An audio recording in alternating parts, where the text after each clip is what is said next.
So most of us have tasted or drink peated whiskies like Ardbeg and Laphroaig, and we know that it tastes smoky. But have you ever wondered, what actually is peat? Well, today on Let's Talk Drinks, I'm going to explain it.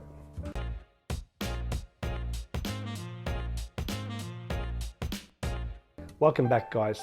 So you're probably wondering, what is peat? Well, it's actually an accumulation of biomatters from a peat bog. What the hell's a peat bog then? It's a really old landscape that dates back thousands of years. You see, thousands of years ago, Scotland was covered in huge rivers of ice that were actually called glaciers, and they were formed from ice and snow, just compounding and accumulating on top of the mountains.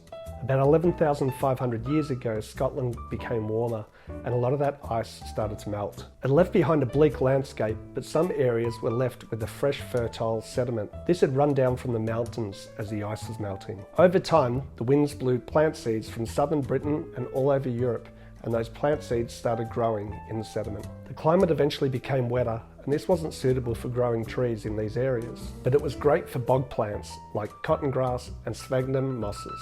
These areas were mainly waterlogged with acidic soil that had no nutrients. These bog plants are really tough, and when they die, they don't really break down and they just keep accumulating. And this accumulation becomes the formation of peat. 1 millimetre of peat forms every year, and over the thousands of years, every time that those plants die, that peat continues to grow. And that's pretty much how peat bogs are formed.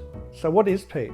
It's a mixture of soil and decomposed vegetable matter. It's been used in Scotland for heating, cooking, for centuries, in all these areas where there's not a lot of wood to use.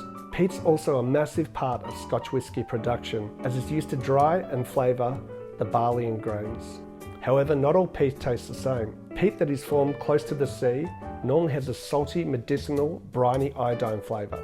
That's mainly because the vegetable matter is funguses, mosses, roots and grasses that are sprayed with salt water from the Arctic winds. Peat from the mainland of Scotland, especially the Caledonian forest, is a lot more smokier, barbecued, campfire type of taste. This is because it's mainly decomposed trees and more wood matter. Not only Scotland has peat, distilleries in Australia, Ireland, America and other countries are also making peated whiskies. So how do they collect the peat? They use a peat cutter, which they then scoop out and lay in the field for about 3 months. And this allows it to dry, and then it's normally stored in the warehouses to be used the following year. How do they burn the peat? It's normally burnt in a peat kiln. However, distilleries burn their peat differently.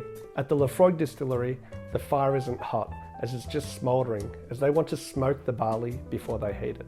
They like to do it in 2 stages, as some distilleries like to smoke and dry the barley at the same time. The amount of time that the malted barley is smoked obviously makes a big impact on the flavour, or the ppm of the whisky that it produces. ppm is the parts per million of fennel that's in the whisky. Something like Ardmore Scotch whisky is lightly peated and has a ppm of about 12 to 13. Whiskies like Laphroaig and Ardbeg have a ppm of about 40 to 50, and they're considered heavily peated. And then you have the real peat monsters like the Octomore or the Ardbeg Supernovas that can go anywhere from 100 ppm to 300. I hope that explains a little bit about peat for you, and keep a lookout for our upcoming videos on peated whiskies. Guys, if you've learnt something, please like, subscribe, and we'll see you again soon on Let's Talk Drinks.